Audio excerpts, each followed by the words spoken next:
you doing? And welcome to my 2022 March bullet journal setup. It's been a really hectic month for me between last month in February and so far this month in March as well. But I'm gonna go ahead and open up the video with a completed February spreads. I feel like it's always really helpful sometimes to see how people use their spreads and what they look like at the end of the month after they've been all filled out. And this is the first month I really started using habit trackers again and really kind of just falling back into the very productive side of my bullet journal. But the March 2022 is definitely going to be what I would consider a much more very design and artsy style of bullet journaling. I went for an Art Deco theme. Last month I considered it to be pretty minimalistic, even though I know being minimal, it varies from person to person as far as the definition and broadness. To me, those last spreads were pretty minimal. It was just a bunch of boxes, a couple of colors, but like I said, everyone's definition as an artist and as a bullet journaler for productivity and things like that, it's different for everyone. But I was really excited to do an Art Deco theme. I've never done one before, and I was really nervous because I know Art Deco involves a lot of symmetry and just really unique frames. But I was really excited when I was sketching them out to do this and just really try something that challenges me in my artistic realm. And what's another really cool thing about this month is I've decided to try a bunch of different mediums I've never tried before. During Thanksgiving and the post-Christmas sales on Archer and Olive, I decided to splurge and I bought almost every single set of acrylograph pens that they had because I'd always wanted to try these because I've been told it's basically like paint in a marker. And I've always loved paint markers. They're so much fun to work with and they give you that really bold, bright coloring. Gonna give it a go and hopefully we'll see.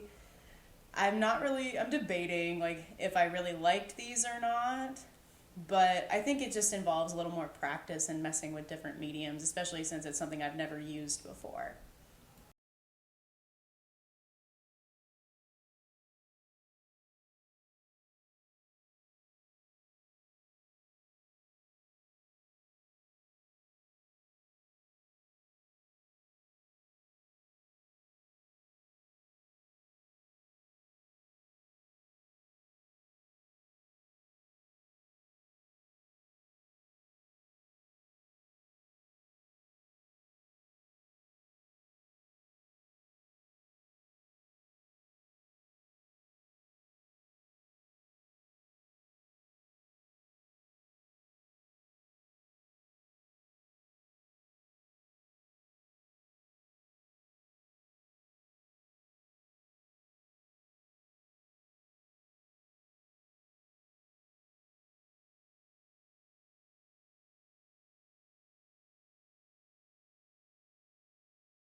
Now, I will say, if there is one thing I learned from doing something like this, is that I really wish I had bought black construction paper. I just about went through every single black marker I owned in the entire apartment, and a lot of them managed to ended up being completely bled out from doing this, but I will admit I love the effect that it did have, even on moments where it started to fade and kind of allowing some of the white to seep in. It kind of became a part of the art piece near the end and a part of the system. And I wouldn't trade for it, but I will admit I will be buying all new black markers, like every single one. And I thought I needed to replace my Pigma microns before. I really gotta replace them now. But yeah, I essentially decided to really let that dark contrast in this piece within the frame of the opening cover page. So I took every single like neon colored gel pen I owned and every single black pen, and really just kind of giving these sort of like explosion style effects, or almost like a butterfly effect, and allowing there to be some white dots and line work, kind of really just letting the line work speak for itself and really hold its own within the drawing.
And for a quick pause while filling out my monthly setup for March, I figured I would go over some of the stuff I put in for like my goals, important and noteworthy, and how I tend to use those sections of my bullet journal for every monthly type spread.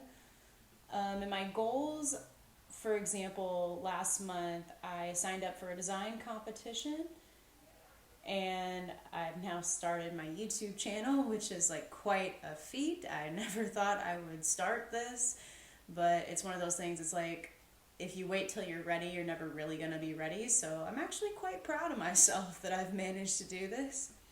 I've really gotten a chance to really talk to some more people and kind of just spend a lot of time just building better connections like with the world and just socializing, because socializing is extremely helpful. And like things that I wrote down and important, it was one of my childhood best friend's birthday on the 24th that I wrote it down and I almost forgot about it, but I feel like we've all been there where we'll just be so caught up in our day that we'll forget about things. I mean, I do it all the time, which is probably why I write stuff down all the time. And then something that was really noteworthy for me was that I reached out to someone that I used to be really close to, mostly because I was trying to gain closure from some things going on in my past. And the fact that I felt brave enough to even reach out to that person and really kind of try to confront them and ask them questions of things that I really wish I'd asked them in the past. And that really is a feat. I don't think that's something to ever like disgrace somebody for reaching out to people when there's no harm in it, and if it can gain something for you and for closure, it's not selfish, it's mental health, and it should greatly it should never be taken lightly, in my opinion.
And for the next spread, we have, of course, the habit trackers. And I decided not to do a portfolio tracker this month.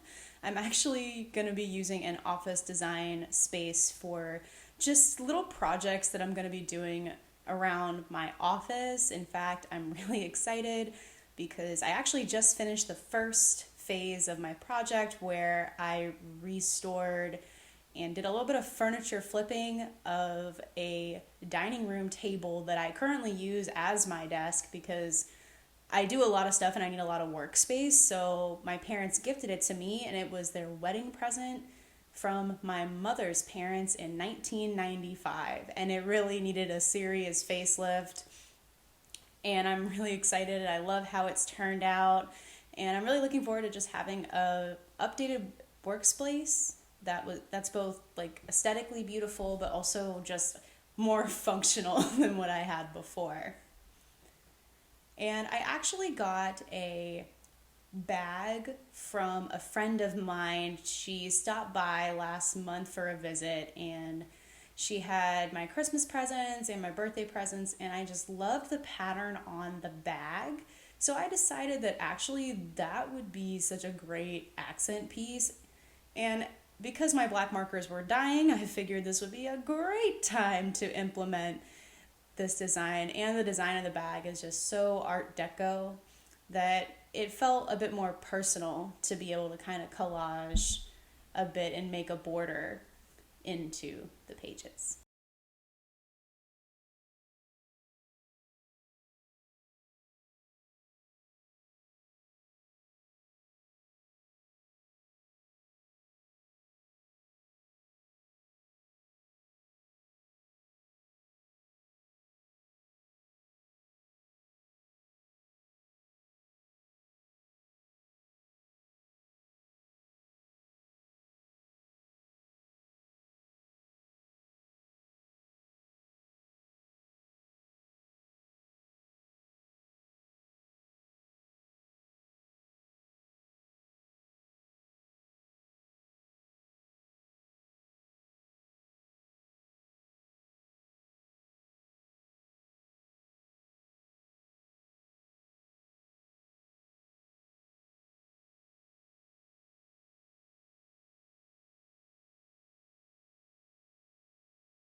spreads, I decided to put all of my tasks, I just have one page for all of my monthly tasks because this month it's going to be a lot of rolling tasks going on. And I kind of just wanted to have a space to place all of them. Just so it just makes it a lot easier than like flipping back and forth and just having it really being able to track my progress is really the key part of the whole thing. And I decided to switch to tabs. I've actually done a tabs layout before. I did it for my January 2021 bullet journal. And for some reason, I always thought that this saves the most space. It utilizes the calendar. And overall, I kind of like that I have more flexibility in being able to let more dates fit within one page and truly getting one whole week of a month onto a page because a lot of the time for my weekly spreads, I usually only use it to write down events I have to go to, my appointments, or if I have deadlines or like urgent matters that have to be attended to, I write them down on those days to remind myself. So because that's kind of been my workflow these days since February was super busy and March looks like it's not lighting up anymore, that would be the best way for me to be productive and plan out my month ahead.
To conclude my weekly spreads, I've added a March quote box, a gratitude box, an office shopping list space for things that I'm planning to buy.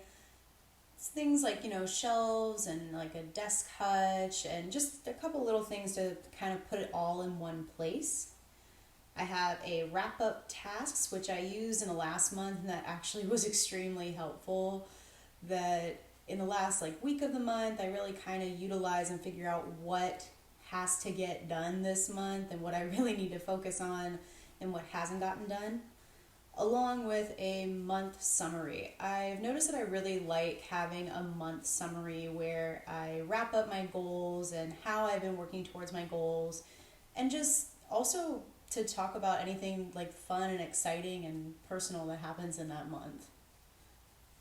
And I also decided to add into the last page a quarter one memory, as the end of March brings us to the end of the first quarter of the year. I can't believe we're already a quarter of the way through. It's definitely been already very hectic, and I'm a little nervous for how hectic it's going to get in the later months. But I'm thinking I might put some photos from January, February, and March, and kind of just a nice place to summarize how the first quarter of the year went through a collage of memories.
And now we have finally made it to the end.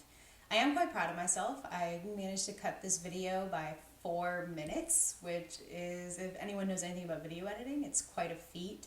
But I really did overall enjoy making a spread in a month like this. I haven't really been able to hone in on my super artistic side of journaling, and I'm really happy that I got to do that as an outlet this month.